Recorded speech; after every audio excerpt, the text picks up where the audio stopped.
So today we will discuss the Bohr postulate and we will try to figure out the energy of radiation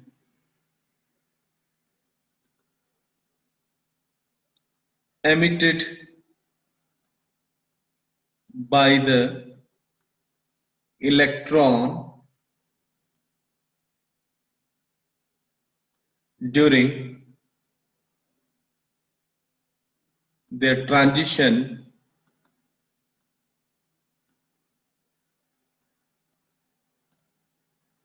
from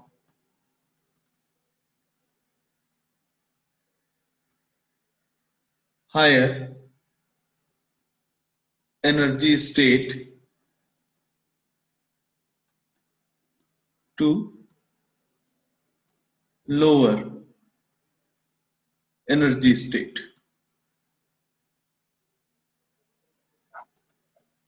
So suppose this is the nucleus. So this is the nucleus and the shell adjacent to the nucleus is first shell.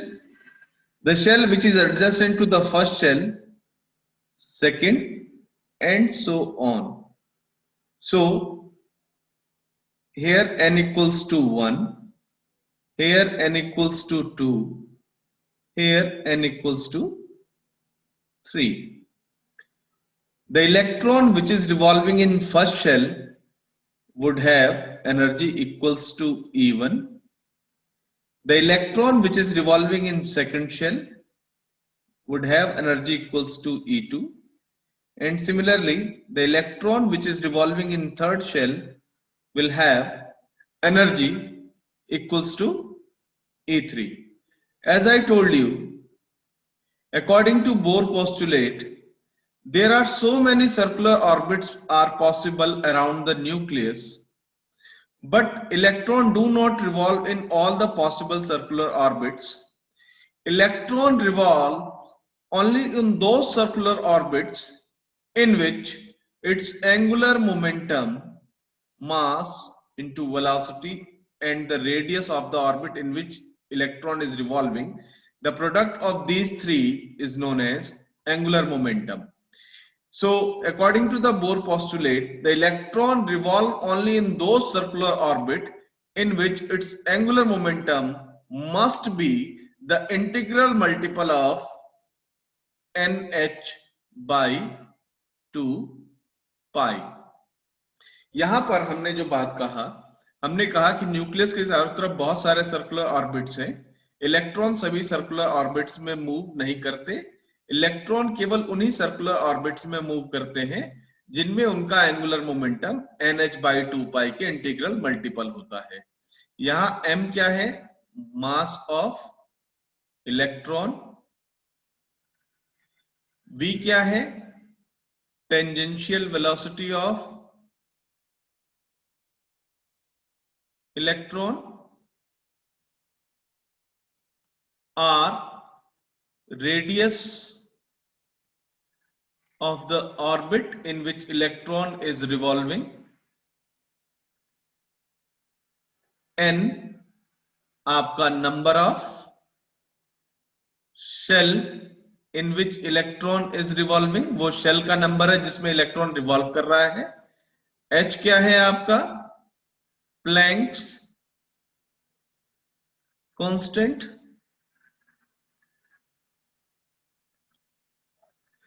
(6.626 into 10 to power minus 34 joule second) या 6.626 into 10 to power minus 29 अर्ग पर second. ये इसकी value होती है normally. मैंने यहां आपको बताया कि न्यूक्लियस के सबसे पास वाले शेल को हमने फर्स्ट शेल माना है और इसके लिए n की वैल्यू 1 है.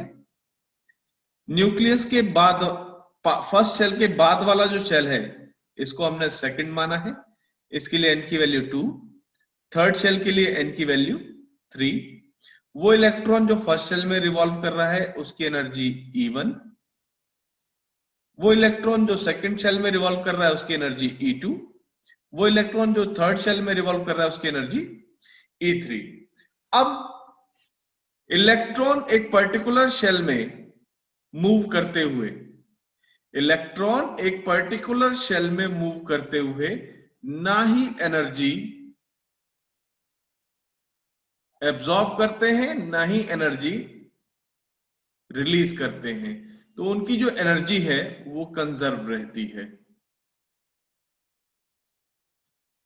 क्लियर? लेकिन जब इलेक्ट्रॉन हाई एनर्जी स्टेट से लोअर एनर्जी स्टेट में ट्रांजिशन करता है, when an electron make a transition from higher energy state to lower energy state, तो इन दोनों एनर्जी स्टेट के बीच में जो डिफरेंस होता है उस डिफरेंस के बराबर एनर्जी वो रेडिएशन के रूप में एमिट कर देता है। दोबारा सुन लीजिए, इलेक्ट्रॉन एक पर्टिकुलर शेल में मूव करते हुए ना तो अपने आप एनर्जी रिलीज करेंगे ना अपने आप एनर्जी एब्जॉर्ब करेंगे। इसका मतलब एक पर्टिकुलर शेल में उनका रिवॉल्यूशन के दौरान उनकी एनर्जी कंजर्व रहती है, कांस्टेंट रहती है। लेकिन जब इलेक्ट्रॉन हाई एनर्जी स्टेट से लोअर एनर्जी स्टेट में ट्रांसफर होता है या ट्रांजिशन करता है या मूव करता है, तो हायर एनर्जी स्टेट और लोअर एनर्जी स्टेट के एनर्जी में जो डिफरेंस है उस डिफरेंट के बराबर एनर्जी ये लाइट के रूप में एमिट कर देता है। आज हम इसी को कैलकुलेट करेंगे। So suppose here an electron revolving in third energy state and making a transition to second energy state। यहां पर एक इलेक्ट्रॉन जो थर्ड शेल में घूम रहा है वो थर्ड शेल से सेकंड शेल में आ रहा है। हमने माना energy of electron in third shell would be minus 1.312 into 10 to power 6 z square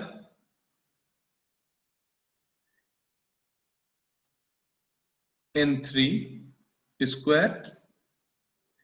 इसी तरीके से energy of electron in second shell minus 1.312 into 10 to power 6 z square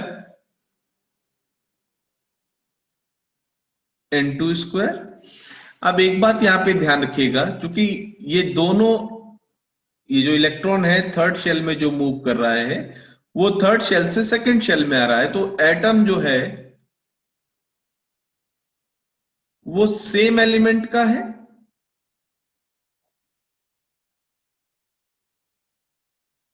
और अगर सेम एलिमेंट का है तो उसका एटॉमिक नंबर जो है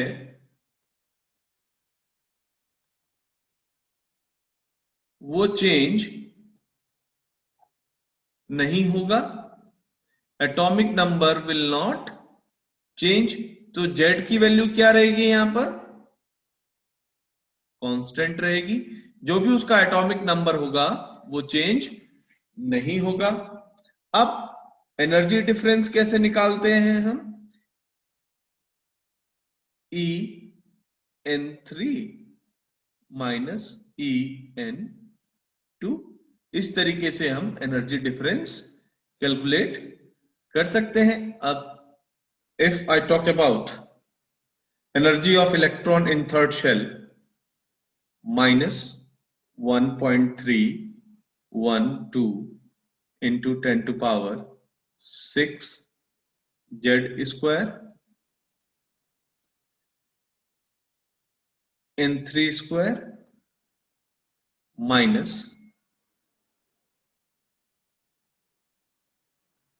1.312 into 10 to power 6 z square n2 square. So this minus or this minus will convert into the positive ones. Minus 1.312 into 10 to power 6 z square upon n3 square plus 1.312 into 10 to power 6 z square upon n2 square. हम क्या करते हैं कि हमारा answer positive में आए, हम positive वाली फिगर आगे ले आते हैं और नेगेटिव वाली फिगर पीछे ले जाते हैं. सिंपली इंटरचेंज करते हैं पोजीशन को. तो जो हमारा इक्वेशन आता है वो आता है 1.312 into 10 to power 6 z square. क्योंकि पोजीशन चेंज की हमने तो n2 यहां पर आ जाएगा. n2 square minus 1.312 into 10 to power 6 z square n3 का स्क्वायर. अब आप एक चीज में ध्यान रखिए, 1.312 into 10 to power 6 z square 1.312 into 10 to power 6 z square, ये दोनों कॉमन है. तो इसको हम फैच आउट कर लेते हैं. तो हमारी जो equation I 1.312 into 10 to power 6 z square 1 by n2 square minus 1 by n3 का स्क्वायर. तो ये हमारा डेल्टा E आ गया.